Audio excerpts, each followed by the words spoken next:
share ko lang sa inyo guys kung anong pagkakaiba ng ating analog multimeter kaysa sa clamp meter. Unahin muna natin yung clamp meter. Kung titignan natin guys, ang clamp meter guys, mayroon siyang hertz, capacitor, ito kasi symbols ng capacitor, resistance, at saka diode, at saka continuity check. Pag mag continuity check ka, bali dito mo i-select, i-ganyan mo. Kung makikita natin, mayroong ampere. Kung gamitin natin ang ampere guys, clamp ang ating gagamitin, no? Ilagay natin dito ang wire. Mayroon ding capacity ito guys. Ang capacity nito hanggang ang ampacity niya, ang maximum ay 400 ampere. Kalagay dito. Tapos mayroon din siyang volt DC, tapos volts EC. Tapos ito guys, hindi ko ito na try na nagamit. Tapos mayroong off. Kung makikita natin, mayroon din siyang rod, no? Ito yung test probe na tinatawag nila, test probe. Yung iba naman tinatawag itong test rod, test probe. Tapos kung makikita natin, mayroon siyang indication. Pag red is red, black is black, no? Red ang positive, ito ay positive guys, ilagay mo lang ganyan.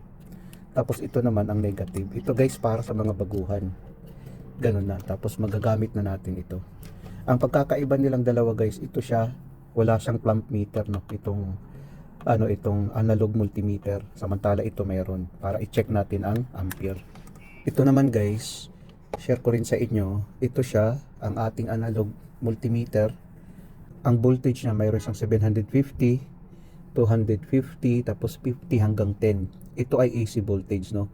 Mayroon din tayong sa DC voltage. Ang DC voltage natin umaabot hanggang 1000 volts na pwede natin i-check, no?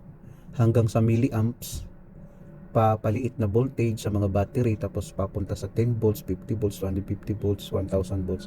Mayroon din tayong capacitor microfarads hanggang 100k ohms lang ang kaya niyang ma-check. Tapos mayroon tayo sa resistance, no, times 1, times 10, times 100, times 1k. Pag mag-check tayo guys ng resistance or sa motor, mas maganda kung sa times 1. Tapos itong multimeter natin, gaya ng sinasabi ko noon, 0.5 ampere or 500 milliampere ang gagamitin natin na fuse. Kung sakali nalagay mo sa times 1 guys, halimbawa nalagay mo sa times 1, tapos ito guys nalagay mo sa voltage, ang puputok niyan ang fuse, puputok ang fuse niya. Dapat ang fuse natin ay 0.5 ampere or 500 milliampere.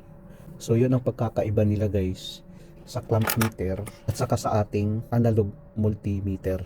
Ito siya guys, wala siyang hertz na para i-check, wala din siyang ampere na para i-check niya. So samantala ito mayroon, pwede natin i-check ang hertz, pwede natin i-check ang ampere. Yun ang pagkakaiba nilang dalawa guys, pero pwede sila magamit kung mag-checking ng resistance.